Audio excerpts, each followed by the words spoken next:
இடம் கிடைக்கணும் முதல்ல. திருச்சியில் நகைச்சுவை மண்டபத்தை தொடங்கினோடனே அப்புறம் ரொம்ப கஷ்டப்பட்டு ஒரு கல்யாண மண்டபத்தை பிடிச்சிட்டாரு அவர்.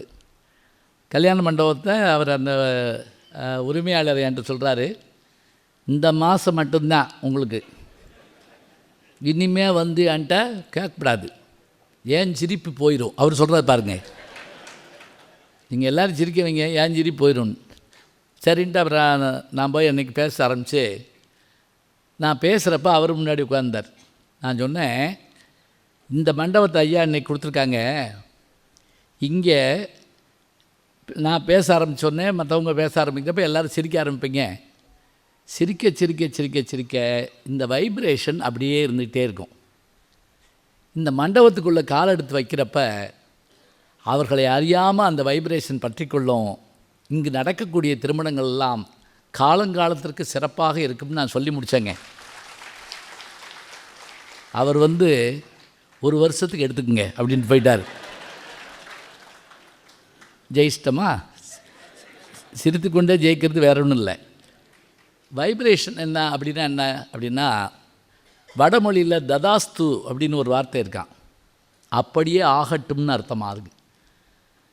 அதாவது தேவர்கள் நமக்கு கண்ணு தெரியாதவர்கள், அவர்கள் வந்து எச்சர்கள், இவங்க எல்லாமே எல்லா இடத்துல இருக்காங்கன்னு ஒரு நம்பிக்கை இருக்குது. நம்ம என்ன சொல்கிறோமோ அதை ஆமோதிப்பாங்களாம். நான் ஜெயிக்கணும் உடனே ததாஸ்து அப்படியே வருமா அந்த வார்த்தை. நான் ஜெயிச்சிருவேன், ததாஸ்து. நான் என்னத்தை வழங்க போகிறேன், ததாஸ்து. அது ஒரு கஷ்டம். அதனால் கூடிய மட்டும் நம்மளால் முடியாது தான். அவர் சொன்னார் பாருங்கள், திட்டுறதுனா தான் திட்டம் போட்டு திட்டணுமா, நல்லா சொன்னார். மற்றதுக்கெல்லாம் உடனே பண்ணணுமா. இந்த ஏன் திட்டம் போட்டு திட்டணும்னா டக்குன்னு வராது திட்டுறதுக்கு. அதனால தான் சில பேர் நல்லா தான் வாயில் வருது அப்படிப்பாங்க படக்குன்னு, அது என்னன்னு தெரியாது. அது கூட நல்லா தான் பாருங்கள் அந்த வார்த்தை கூட. அது தமிழுக்கு ஒரு சிறப்பு என்ன தெரியுங்களா? இப்போ ஒன்றும் இல்லைங்க, 6 சுவைனா இனிப்பு, கசப்பு, துவர்ப்பு, உப்பு, உரைப்பு, புளிப்பு சொல்கிறோம்ல. இந்த 6ல் கசப்புங்கிற சொல்ல கூட நம்ம ஆட்கள் வித்தியாசம் பயன்படுத்துவாங்க. உதாரணமாக கசக்கிற காய் வந்து பாகற்காய், உணவுக்கு நம்ம பயன்படுத்துறது. அது கசப்பு காயினே வச்சுருக்கலாம்ல, சொல்கிறப்பே கசக்குமா வேண்டாமே அப்படின்ட்டு. அதுக்கு என்ன பேர் தெரியுங்களா? பாகு அல்லாத காய் பாகற்காய், இனிக்காத காய் கசப்பு காய். எப்படி பார்த்தீங்களா? இது ரொம்ப நாளாக பேர் தெரியாது. பாகுன்னா என்ன? இப்போ ஜாம் இப்போ வச்சுருக்கோம் இல்லையா, அது வந்து எப்படி இருக்கும், அது திரவ வடிவமாக இருக்கும், கொஞ்சம் குளக்குளன்னு இருக்கும், இப்படி வச்சுக்கலாம். அப்போ இனிப்புங்கிற சொல்லு மாதிரி நல்லதை நம்ம சொன்னோம்னா அது பலிக்கும். இப்போ இங்கேயே வச்சுக்கோங்களேன், இந்த அரங்கம் முழுவதும் உள்ளே வர்ற போது 1000 பிரச்சனைகள் இருக்கும். அந்த பிரச்சனைகள் எல்லாம் இல்லாத மனுஷன் உண்டா உலகத்தில்? இல்லையே. ஒரு அரசனுக்கு நோய் ஏற்பட்டுருந்துச்சு, எல்லா வைத்தியரும் பார்த்தாங்க, ஒன்றும் நடக்கலை. அப்புறம் ஒருத்தர் வந்தார், வந்து அவர் சொன்னார், ஒன்றும் இல்லை ராஜா, இந்த நோய் போகணும்னா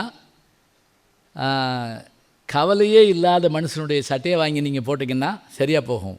உடனே ராஜா சொன்னார், அவ்வளோதானே, போய் ஊர் பூரா தேடுங்க. ஊர் பூரா தேடுறாங்க கவலை இல்லாத மனுஷன் சட்டை, எங்கேயும் கிடைக்கல. ஆளாளுக்கு கவலை இருக்குது, இந்த கவலை இருக்குது, அந்த கவலை இருக்குது. ஒரு வீட்டில் கவலையே இல்லைன்னு கவலைப்பட்டுட்டு இருக்காங்க, ஒரு கவலை கூட இல்லை, என்ன செய்யறது தெரில. அப்போ வாங்கவே முடியல. அப்புறம் ஊருக்கு வெளியில் ஒருத்தன் ரொம்ப சந்தோஷமாக ஆடிக்கிட்டு இருந்திருக்கான். அவனை பார்த்து, உனக்கு கவலை ஏதாவது இருக்கா? ஒரு கவலை கிடையாது, உலகத்திலே கவலை இல்லாத மனுஷன் நான் தான். நல்ல வேலைடா, வேலை முடிஞ்சுன்னு பார்த்தா அவன்கிட்ட சட்டை இல்லை. இதுதான் உண்மை. கவலை இல்லாதவர்கள் இல்லை, கவலை இல்லாதவன் இருந்தால் அவனுக்கு சட்டை இல்லை. அந்த கவலை இந்த சொல்லு எங்கே இருக்குது? இப்போ ஒரு கேள்வி கேட்கலாம், கவலைங்கிற சொல்லை யார் பயன்படுத்தலாம்? இது திருக்குறளில் இருக்குங்க, தெரியுமா உங்களுக்கு? திருக்குறளில் இந்த சொல்லு இருக்குது, தனக்கு ஓமை இல்லாதான் தாள் சேர்ந்தார்க்கு அல்லால் மனக்கவலை மாற்றல் அரிது. அவ்வளோதான், முடிஞ்சு போச்சு. மனக்கவலை என்ன அறிவாளிங்கிறீங்க திருவள்ளுவர். கவலை மனதின்பால் ஏற்படுவது, என்ன அருமை. எப்படி கவலை வரும்? கவலை வர்றதுக்கு காரணம்லாம் ஒன்றும் வேண்டாம். இப்போ இந்த கூட்டத்திலேயே செருப்பை வெளியே பள்ளிக்கு போட்டு உள்ளே வாங்கன்னு சொல்லுங்கள், உயிர் போய் வரும். இங்கே போட்டோமா அங்கே போட்டோமா, அது ஏன் ஒருத்தன் அங்கே நின்றுக்கிட்டே இருக்கான்?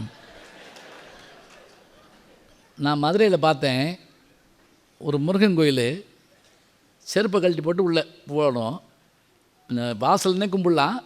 ஒருத்தர் செருப்பு கழட்டி போட்டு ஓடிட்டு ஓடியாராங்க. முருகன்கிட்ட போவேன், திருப்பி வருவேன். கடைசியில் என்ன பண்ண தெரியுங்களா, முருகன்ட்டு நின்று செருப்பை கும்பிட்டுட்டு இருந்தேன். அப்படியே அதுக்கு செருப்பு மேலே நின்று முருகனை கும்பிட்டுருக்கலாம். இவன் ஓடிட்டு ஓடியாரதை பார்த்து ஒருத்தர் கேட்டார், ஏன் இப்படி 500 ரூபா செருப்பு, அதுக்காக இப்படியே ஓடுவாங்க, என்னை பாரு கழட்டி கக்கத்தில் வச்சுட்டு வந்துட்டேன் அப்படின்னா.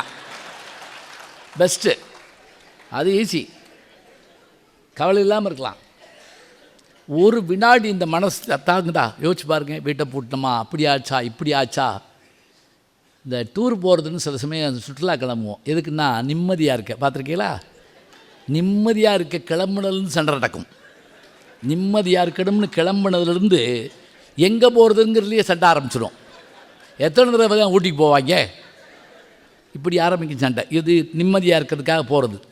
ரயில்வே ஸ்டேஷனில் பார்த்தேன், கணவன் மனைக்குள்ளே சண்டை வந்துருச்சு. வீட்டை பூட்டினியா இவர் கேட்குறாரு, கேஸை பூட்டினீங்களா அந்தம்மா கேட்குது. ஏன்னா சமையல் அவர் தான். நாய்க்கு சோறு வச்சியா, வைக்கலை, உடனே நான் கட்டிருக்கவே கூடாது, இதுக்கெல்லாம் கட்டாமல் இருப்பாங்களா. உடனே அந்த அம்மா அப்படி எகிரிச்சு, நானும் உங்களை கட்டிருக்கூடாது. என்னை மானாமதுரையில் கேட்டாங்க, மன்னார்குடியில் கேட்டாங்க, கோயம்புத்தூரில் கேட்டாங்க, குற்றாலத்தில் கேட்டாங்க. உடனே அவர் உள்ளூரில் ஒரு பயிலும் கேட்கல, நான் தானே கேட்டேன், நான் உன்னை கட்டிருக்கூடாது, அதுக்குள்ளே அந்த பயக நாங்கள் உங்களுக்கு பிறந்திருக்கவே கூடாது. இவங்க போய் என்ன நிம்மதியாக இருப்பாங்க யோசிச்சு பாருங்க. இல்லை, முடியாது. நான் காரைக்குடியில் ஒரு கல்யாணத்துக்கு நானும் மனைவியும் போயிருந்தோம். செருப்பு வழி அங்கெல்லாம் வீட்டுக்குள்ளே தானே கல்யாணம் நடக்கும். செருப்பு வழியை போட்டு உட்காந்துருந்தோம். திடீர்னு ஃபோன் வந்துச்சு. சரி, நம்ம எல்லாம் இங்கே கேள்வி பண்ணுறோம், நம்ம இங்கே பேசக்கூடாதுன்னு சொல்லிட்டு நான் வெளியே போய் பேசலான்னு போடுவேன். செருப்பு எங்கே ஓட்டணும்னு தெரில. அப்புறம் போய் மனைவிட்ட கேட்டேன். அவங்க சொன்னாங்க, அதை படிக்கட்டுக்கிட்டு போய் பாருங்களேன். அங்கே போய் பார்த்தா அங்கே 300 செருப்பு கிடக்குது, காணோம். திரும்பி வந்து கேட்டேன், இந்த பாருங்க படி பக்கத்தில் வாஷ் பேஷன் இருக்குல்ல, வாஷ் பேஷன்கிட்ட போட்டிருக்கோம். பெண்களுக்கு எவ்வளோ ஞாபக சக்தி பாருங்களேன். அதனால தான் இந்த பெண் பார்க்க வர்றப்ப 10 நிமிஷம் தான் காப்பி கொண்டுருவாங்க. ஆனால் 6 மாதம் கழித்து கல்யாணம் நடந்தாலும் கரெக்டாக ஞாபகம் வச்சு கேட்பாங்க. அந்த லூஸ் மாதிரி சிரிச்ச உங்கள் அக்கா தானே அப்படின்னு சொல்லி. இப்போ அவன் என்ன பண்ணுவேன், ஆமாம் இல்லை அப்படிமா, ஆமாவா இல்லையா, இல்லை அது இருக்கட்டும். அப்புறம் நான் அங்கே போய் பார்த்து கண்டுபிடிச்சிட்டேன் என் செருப்பை. போனேங்க ஒருத்தர் என் தோள்பட்டை பிடிச்சிக்கிட்டாங்க. பிரதர், அந்த செருப்பை நான் பார்த்து வச்சுருக்கேன் அப்படின்னா. அவன் என்னைய செருப்பு திருட நினச்சிருந்துருக்கான். நான் வேறு உள்ளே போயிட்டு வரேன்னா நல்ல செருப்பாக பார்க்குறேன்னாக்குன்னு நினச்சிருக்கான். நான் அவன் கையை தட்டி விட்டு, இங்கே இது ஏன் செருப்புன்னு. நானும் அப்படித்தான் சொல்லுவேன் அப்படிங்களா. எவ்வளோ இயல்பாக பேசுகிறான் பாருங்க. அப்போ நல்ல விஷயங்களை பேசுகிறதுக்காக நாம் தேர்ந்தெடுக்கிறது என்ன அப்படின்னா, எப்போவும் சிரிப்பு வருமா அவன் கேட்ட மாதிரி. அவர் அந்த மனசில் கவலை வருதுன்னு திருவள்ளுவர் சொன்னார்னு சொன்னால், மனம் என்பதிலிருந்து தான் கவலை தோன்றும். எப்படின்னு ஒரு சின்ன உதாரணம் சொல்கிறேன் பாருங்க. இப்போ உடம்பு வேர்க்கணும்னா என்ன செய்யணும், இந்த கிரவுண்டை 4 சுற்றணும், தண்ணீர் இறைக்கணும், எப்போ எக்ஸசைஸ்லாம் பண்ணணும், எல்லாம் வரும் இல்லையா. இது எதுவுமே இல்லாமல் வேர்க்கிறதுனா எப்படி வேர்க்கும்? அதுக்கு உண்டு. எப்படி அப்படின்னா, செருப்பை போய் வாசலில் போட போகிறோம், திடீர்னு அப்படி நெளிஞ்சு போகிற மாதிரி தெரிஞ்சுன்னு வைங்களேன், குப்புன்னு வேர்த்துரும். ஒரு வினாடி தான், உடனே வேர்த்துடும் உடம்பு. இப்போ கிரவுண்டை சுற்றுறோமா, வாளியில் தண்ணி இழுத்தமா, ஒன்றும் பண்ணலை. ஏன்னா மனம் பதறினால் உடனே நம்முடைய உடம்பு ரியாக்ஷன் காட்டும். இதுதான் உண்மை. அந்த மனம் பதறாமல் பார்த்துக்கிறதுக்கு எது வழின்னு கேட்டால், நகைச்சுவை தாங்க வழி, வேறு ஒன்றுமே கிடையாது. எப்படி சூழல்லையும் நம்ம நல்ல சந்தோஷத்தை கொண்டு வந்துடலாம்.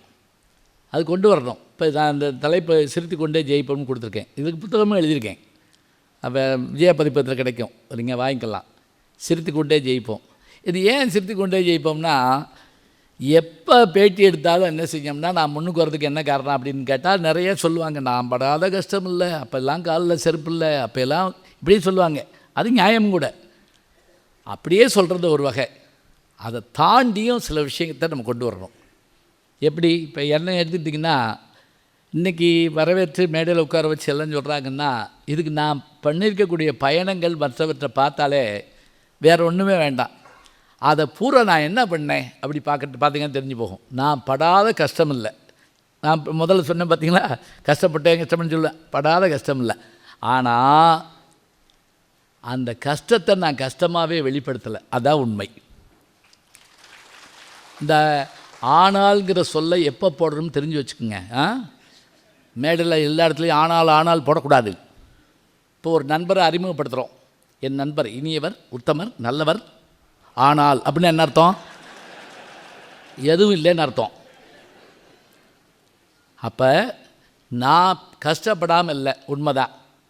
கஷ்டத்தை கஷ்டமாகவே நான் சொல்லியிருந்தேன் என்ன இருக்கும்? சேர்ந்து அழுதுருப்போம், அவ்வளோதான். அப்படி சொல்லலை. அதை பூரா நான் என்ன பண்ணிட்டேன்னா என்னுடைய இனிமையான அனுபவங்களாக நான் மாற்றிட்டேன். எளிமையாக சொல்கிறேனே, பசுமாட்டுக்கு பால் வச்சு பால் கறக்கிறது இல்லைங்க.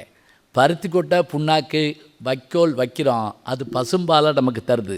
கஷ்டம் நமக்குள்ளே போகிறப்ப அது நகைச்சுவையாக வெளியே வருமானால் அது மாதிரி சந்தோஷம் உலகத்தில் எதுவுமே கிடையாது. எல்லோரும் கஷ்டம் இருக்குது, யாரும் கஷ்டம் இல்லை சொல்லுங்க பார்க்கலாம். அதை எப்படி எடுத்துக்கிறோம்?